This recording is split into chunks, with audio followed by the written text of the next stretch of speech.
வணக்கம் மக்களே. ரேஷன் அட்டைதாரர்களுக்கு மகிழ்ச்சியான அறிவிப்பு ஒன்று வெளியாயிருக்கு. அது என்ன அறிவிப்பு அப்படிங்கிற முழு விவரங்களையும் தெரிஞ்சுக்க வீடியோ கொஞ்சம் கூட ஸ்கிப் பண்ணாம கடைசி வரைக்கும் முழுமையா பாருங்க. இதுதான் முதன்முறையா நம்ம வீடியோவை பாக்குறீங்கன்னா மறக்காம நம்ம சேனலை சப்ஸ்கிரைப் பண்ணிட்டு அந்த லைக் பட்டனை தட்டி விட்டுருங்க. வாங்க வீடியோக்குள்ள போலாம். ரேஷன் கடைகளில் எடை குறைவான பொருட்கள் விநியோகிக்கப்படுவதை தடுக்கும் நோக்கில் புதிய வகை எலக்ட்ரானிக் தராசுகள் விரைவில் பயன்படுத்தப்பட உள்ளதாக தகவல் வெளியாகியுள்ளது. ப்ளூடூத் அல்லது USB கேபிள் மூலம் பாயிண்ட் ஆஃப் சேல் கருவியுடன் இணைக்கப்பட்டு ரேஷன் கடைகளில் பயன்படுத்தப்படும் வகையில் இந்த தராசுகள் வடிவமைக்கப்பட்டுள்ளன.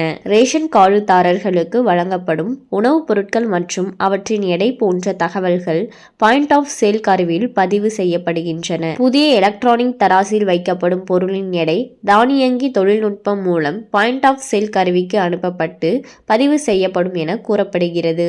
மேலும் பாயிண்ட் ஆஃப் சேல் கருவியின் மென்பொருள் மேம்படுத்தப்பட்டு விற்பனையாளர்களால் பொருட்களின் எடையை சுயமாக உள்ளீடு செய்ய இயலாது என தெரிவிக்கப்பட்டுள்ளது. விற்பனையாளர்கள் பாயிண்ட் ஆஃப் சேல் கருவியில் அரிசி, துவரம்பருப்பு போன்ற உணவுப் பொருட்களின் பெயரை மட்டும் தேர்வு செய்தாலே தராசில் வைக்கப்படும் பொருளின் எடை தானாகவே பாயிண்ட் ஆஃப் சேல் கருவியில் பதிவு செய்யப்பட்டு ரசீது கார்டுதாரர்களுக்கு வழங்கப்படும். அனைத்து மாவட்டங்களிலும் 2 ரேஷன் கடைகள் வீதம் இதற்கான சோதனை நடத்தப்பட்டு வெற்றிகரமாக முடிவடைந்துள்ளது. கூட்டுறவுத்துறை வாயிலாக புதிய தராசுகள் கொள்முதல் செய்யப்பட்டு ரேஷன் கடைகளுக்கு வழங்கப்பட உள்ளன என்றும் தகவல் வெளியாகியுள்ளது. ஸோ பார்த்தீங்கன்னா ரேஷன் பொருட்கள் அப்படிங்கிறது ஏழை எளிய மக்கள் மற்றும் நடுத்தர மக்களுக்காக அரசு தரப்பிலிருந்து வழங்கக்கூடிய ஒரு திட்டம்னே சொல்லலாம்.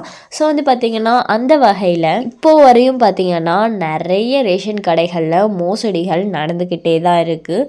அரசு தரப்பிலிருந்து வழங்கக்கூடிய அனைத்து பொருட்களும், அதாவது பார்த்தீங்கன்னா எண்ணெய், கோதுமை, அரிசி, பருப்பு, சர்க்கரை இந்த மாதிரி பொருட்கள் எல்லாம் மக்களுக்கு கரெக்டாக போய் சேர்றது கிடையாது.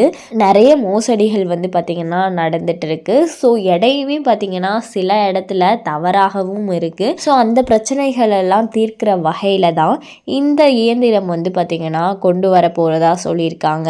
அப்படி இருக்கும் பட்சத்தில் எடை பார்த்திங்கன்னா கரெக்டாக தான் காமிக்கும். இது பாயிண்ட் ஆஃப் சேல் கருவியோட லிங்க் பண்ணியிருக்கிறதுனால பொருட்களில் எந்த எடை கோளாறும் வராது அப்படின்ற மாதிரி சொல்லியிருக்காங்க.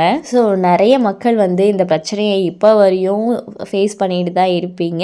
ஸோ இதற்கான முற்றுப்புள்ளியும் கூடிய சீக்கிரத்தில் அரசு வைக்க போகிறதா இருக்காங்க. ஸோ பொறுத்திருந்து பார்ப்போம் இந்த திட்டத்தை எப்போ செயல்படுத்த போகிறாங்க அப்படிங்கிறத. அண்ட் மேலும் இது போன்ற அரசாங்கம் சார்ந்த அனைத்து அப்டேட்களையும் உடனுக்குடனே தெரிஞ்சுக்கணும்னு நினச்சிங்கன்னா மறக்காம நம்ம சேனலை சப்ஸ்கிரைப் பண்ணி பக்கத்தில் இருக்க பெல் ஐக்கானை கிளிக் பண்ணி அதில் ஆளுங்கிற ஆப்ஷனை செட் பண்ணி வச்சுக்கோங்க. அப்போ தான் நம்ம அப்லோட் பண்ணுற வீடியோ உடனுக்குடனே உங்களுக்கு நோட்டிஃபிகேஷனாக சேரும்.